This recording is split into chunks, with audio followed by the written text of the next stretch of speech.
السلام عليكم ورحمة الله وبركاته.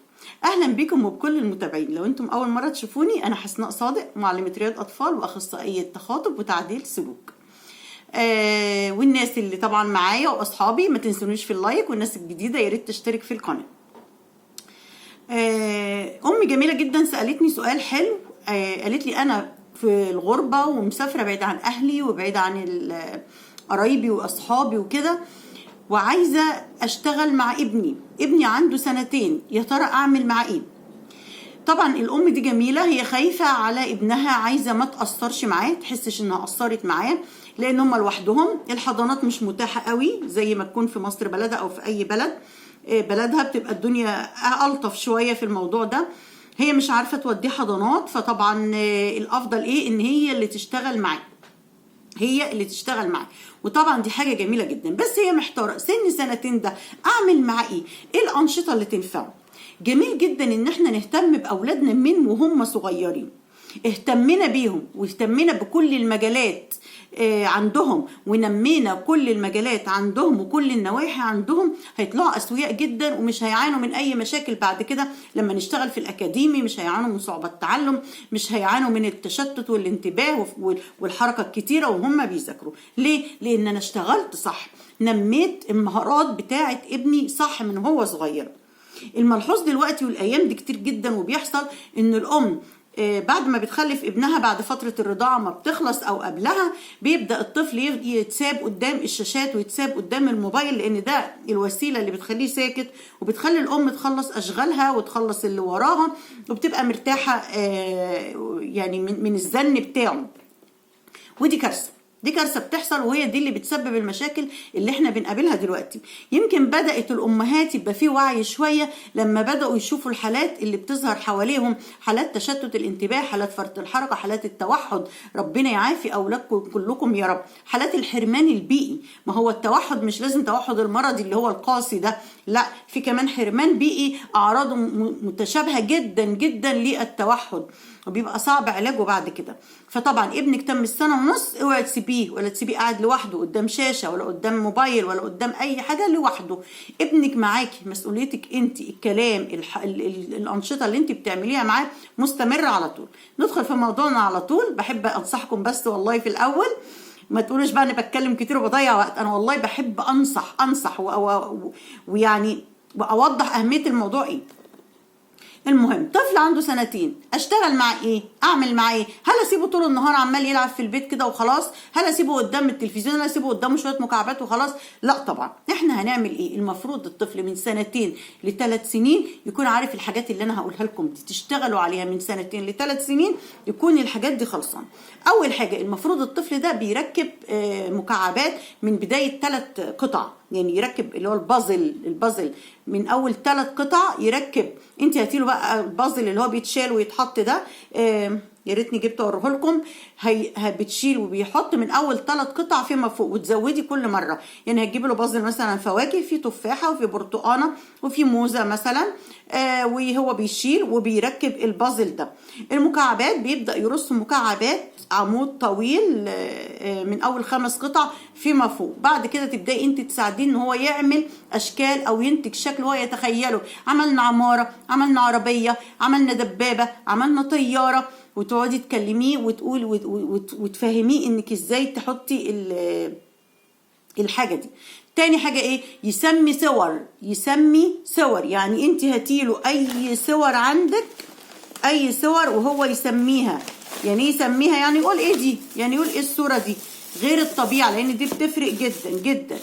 يعني مثلا هنحط له صوره كده قدامه، حاجات بقى على قد سنه، اي صوره. ايه ده حبيبي؟ اي ماما ده دكتور، ده لسه كلامه مش واضح قوي، يقولها لك باي لغه عنده، ده دكتور. هاتيله صور الفواكه، صور الحيوانات، صور مش مجسمات، لان ده في فرق.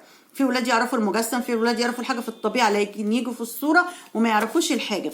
تجيبي الحاجات دي منين؟ من اي مكتبه. طب ما فيش مكتبه، هاتي المجلات بتاعه السوبر ماركت وقصقصي الصور اللي فيها، هتلاقي فيها صور فواكه وصور سمك وصور جبن وصور زبادي وصور لبن وصور ملابس. الورق بتاع السوبر ماركت ده قصقصيه بس ما تحطلوش الورقه كامله كده قدامه فيها كل الصور علشان ما يحصلوش تشتت ويتلخبط. لا، انت حطي له كل صوره لوحدها ويسمي الصور، يقول لك جزر، تفاحه، عمه، بنطلون، عربيه، يسمي الحاجه الصور اللي قدامه. المفروض يعمل ايه تاني؟ المفروض يرسم. عايزه اجيب لكم قلم.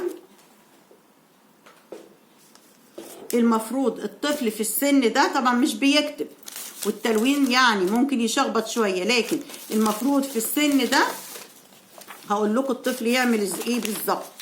هتجيبي له ورقه وقلم او السبوره الصغيره دي بالقلم بتاعها وبيبقى معاها اللي بتمسح بيها، وهيبدا الطفل يرسم خط رأسي وخط أفقي مقلد. يعني ايه مقلد؟ يعني انت تعملي هو يعمل زيك، انت ماسك قلم وهو ماسك قلم. يلا هنعمل خط كده، هيعمل زيك. يلا هنعمل خط كده، هتعمل الرأسي وهتعمل الأفقي. يلا تاني، اعمل كده واعمل كده. ده سنة من أول 2 لحد 3. اعمل كده، اعمل كده. خلاص، يبقى هنخليه يعمل كتير خطوط رأسية وأفقية. أنجزها وبقى تمام، هنبدأ نعمل العلامة دي اللي علامة زائد. مقلد برضو يعني يقلدك. يلا هنعمل كده وكده، فهمتوني؟ هنعمل كده وكده، علامة الزائد، علامة الزائد. ده من 2 ل3. خلصنا واتدربنا علامة الزائد. هيعمل دائرة. يلا نعمل دايرة، يلا نعمل دايرة. مقلدا برضو يعني يقلدك. مرة في مرة ممكن تعملي نقط هو يمشي عليها، لكن الأفضل يلا نعمل كده، يلا نعمل كده دائرة. هيقلدك وهيعمل زيك. ممكن تمسكي ايده في أول مرة عشان لسه مش فاهم انه يلف في ايده اللفة كده الصحيحة. يبقى ده بالنسبة للقلم، ان هيعمل خطوط رأسية وخطوط أفقية، هيرسم دائرة مقلدك انت. طيب ايه تاني؟ هتخلي ابنك يطابق الحاجات حسب الملمس، حسب الملمس. يعني ايه؟ يعني تجيبي له هدوم ناعمة مثلا، حاجات ناعمة كده، وتجيبي حاجات خشنة زي الليفة وتقطعيها. اي حاجة في البيت عندك بقى خشنة، وقولي له تعالى نحط الناعم لوحده وتعالى نحط الخشن لوحده.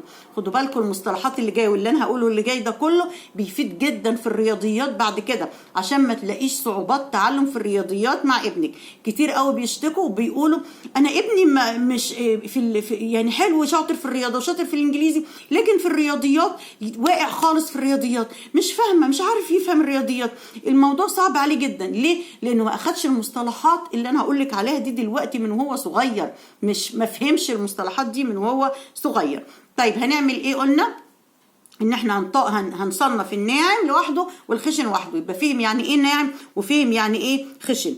طب هيعمل ايه تاني؟ هيشاور على الكبير والصغير، عرفيه يعني ايه كبير ويعني ايه صغير بطريقه الحيوانات. مثلا انا عندي النمر كبير، وانا مش لاقيه لكم النمر بصراحه، قعدت اقلب عليه الدنيا، النمر الصغير اللي عندي مش لاقياه، فاعتبروا ده نمر. يبقى ده نمر كبير وده نمر، هو ده اسد طبعا، وده نمر ايه؟ صغير. طب فين الكبير؟ اهو. فين الصغير؟ اهو. وتلخبطي فين الصغير فين الكبير. طب هات النمر الصغير اهو، هات النمر الكبير اهو. اقعدي مع ابنك ونمي قدراته ونمي دي يا جماعه، دي يا جماعه جلسات بتتاخد بفلوس والله العظيم. فانت الحقي ابنك من هو صغير وعلميه الحاجات دي، بدا من خلال الحاجات دي يعرف الكبير ويعرف الصغير. هاتي طبق كبير وطبق صغير بس يكونوا شبه بعض بالظبط عشان يعرف انت قصدك ايه من كبير وصغير. هاتي كوبايه كبيره وكوبايه صغيره يكونوا نفس الشكل، كوبايتين بلاستيك عندك كده، واحده كبيره واحده صغيره. هاتي الكبير هاتي الصغير. بدا يعرف الكبير والصغير، فلما اجي اديله الارقام بعد كده هيفهم يعني ايه رقم كبير ويعني ايه رقم صغير. فكل حاجه بيتعلموها في السن ده بتفيدهم في الاكاديمي والشغل الاكاديمي والمذاكره بعد كده. طيب انا عرفته الكبير وعرفته الصغير، باقي اعرفه ايه؟ اعرفه يرتب من الكبير للصغير، من الكبير للصغير. هجيب له بقى اي حاجات، مثلا من 3 حاجات في الاول احجامهم مختلفه برضو. كوبايات، خلي كوبايه كبيره كوبايه وسط كوبايه صغيره، ويلا هات لي الكبيره حطها هنا، بعدين الصغيره هنا وبعدين الصغيره هنا. لو وليكن مثلا يعني انا مثلا ايه، عندنا بس خدوا بالكم لما انا بعلم الحجم يبقى انا بجيب الحاجات نفس الشكل. لو بعلم الحجم بجيب الحاجات نفس الايه، نفس الشكل. يعني انا مثلا بصوا عندي الخرز ده او الدبابيس دي، ادي واحده كبيره وادي واحده وسط وادي واحده صغنطوطه خالص. بس طبعا انتوا مش تعملوا بالحاجات الصغيره دي، تعملي بحاجه كبيره. بوريك المثل. شايفين هما كلهم لونهم ازرق وكلهم نفس الشكل، دبوس. تمام. فانت لما تقولي له رتب يبقى انت بتقولي له رتب تبع الحجم. تمام. يبقى هو كده فهم ان انت عايزه منه الايه، الحجم. هيرتب من الكبير للصغير، وانت هاتي بقى حاجات اكبر شويه، يعني حاجات واضحه كده وحاجات كبيره شويه. طيب هيعمل ايه تاني؟ هيطابق 3 الوان. هيطابق 3 الوان. دايما اول لون بنعلمه للطفل هو اللون الاحمر، بعد كده الازرق، بعد كده الاخضر. خليكم شغالين في ال3 الوان دول لما يعرفهم تماما. ويعني ايه طابقهم؟ هجيب مثلا ورق متقطع صغير احمر كتير، ورق ازرق كتير، ورق اخضر كتير، وهحط الاحمر، واحده احمر واحده ازرق واحده اخضر. اقول له يلا حط لي الاحمر على الاحمر والاخضر على الاخضر والازرق على الازرق. وليكن بنفس اللعبه دي. اللعبه دي ممتازه يا جماعه، لازم كلكم تجيبوها لاولادكم. بصوا هي لوحه كده مخرمه ومعاها الدبابيس دي. معلش انا قفلت عشان باب الجرس رن يعني. تمام. فانا كنت بقول لكم على اللعبه دي بتستخدميها في كل حاجه. مطابقه الالوان، هي هتطلعي الاحمر وتطلعي الازرق وتطلعي الاخضر، ال3 الوان، وتحطي كل لون في كوبايه وقولوا له يلا طلع لي بقى، حط في كل كوبايه اللون اللي زيه. اللون اللي زيه يعني الاحمر، هيحط الاحمر كله مع بعضه والازرق كله مع بعضه والاخضر كله مع بعض. بعد كده دخلي الاصفر ودخلي البرتقاني ودخلي الموف وكله بالتدريج. كمان اللعبه دي بنعمل بيها ايه؟ احنا هنا بنعمل بيها اشكال بتقوي عضلات الايد بتاع الطفل جدا عشان يستعد لمسكه القلم. ان هو بيمسك دي وبيحطها جوه الفتحه دي، مش سهله ابدا ان يعملها. هيرص كتير كتير منها. الاول وهو صغير 2 مش هتطلب منه يعمل رسمه معينه طبعا لانه لسه مش فاهم. بعد كده خليه هو اللي يخلعهم بنفسه. لما يخلع كده كده، بصوا هي جامده حتى ازاي اهي كده. في منها انواع مستورده، في منها انواع يعني مصري كده عاديه مش حلو اهي. لما بيخلع كمان بايده كده، ده بتقوي عضلات الايد جدا جدا يا جماعه، مهمه قوي قوي قوي للولاد. كمان بيتعرف منها على الالوان. كمان ممكن يكتب بيها بعد كده ما يكبر شويه الحرف، يكتب الف يكتب باء بيها، يعملوا ورده يعملوا بيت. انا عندي ولاد بيعملوا منها اشكال جميله جدا جدا جدا. فدي لازم تكون في كل بيت في طفل. هاتوا الالعاب المفيده لاولادكم. بلاش الالعاب اللي هي بفلوس قد كده وتحط لها الحجاره وتخلص وفي ثواني يروح راميها اتدبت اتكسرت انتهت. هاتوا الالعاب المفيده للولاد. طب المفروض يعمل ايه تاني؟ المفروض يعرف فوق وتحت وعلى. يعني احط الحاجه على ايه او فوق ايه او تحت او جوه. الحاجات دي برضو بتفيد في الرياضيات جدا جدا جدا. يعني انت مثلا هتجيبي اي حاجه، عربيه وتجيبي علبه صندوق فاضي، يلا حطي العربيه جوه الصندوق، طلع العربيه بره الصندوق وتقفلي الصندوق. حطي العربيه على الصندوق، حطي العربيه تحت الصندوق او تحت الترابيزه. فالمهم قوي ان احنا نعرفه الاتجاهات، فوق تحت جوه على. الاتجاهات دي مهمه جدا ان يعرفها في السن ده، واشتغلي باي وسيله عندك. هيسمي الحاجات، يعني هيسمي الحاجه اللي يسمع صوتها. يعني تشتغل على النقطه دي كويس جدا، ان اللي يسمع صوت الحاجه يقول اسمها. صوت العربيه مثلا، سمع صوت عربيه، ايه الصوت ده؟ صوت عربيه. سمع صوت عصفوره، ده عصفور. سمع صوت الكلب. سمع صوت جرس الباب، ده جرس الباب. يبقى هيسمي الحاجه اللي هيسمع صوتها، هيسمي الحاجه اللي هيسمع ايه صوتها. من خلال مجرد ما يسمع صوت الحاجه هيعرف اسمها على طول. هوريكم بقى الكروت التانية دي مهمه برضو انكم تجيبوها قوي، اللي هي الافعال بقى. في السن ده من 2 ل 3 اشتغلوا على الافعال، ان هو يعرف الافعال، يقول الفعل اللي بيحصل اللي بيحصل في البطاقه اللي قدامه دي ايه. يعني البنت دي بتعمل ايه. والكروت دي موجوده في كل المكتبات، مش موجوده هاتي من قصقصي من اي ورق. دي بتعمل ايه؟ تسرح فعل. ودي بتعمل ايه؟ انا اجيب لكم حاجات سهله شويه لان في حاجات صعبه طبعا.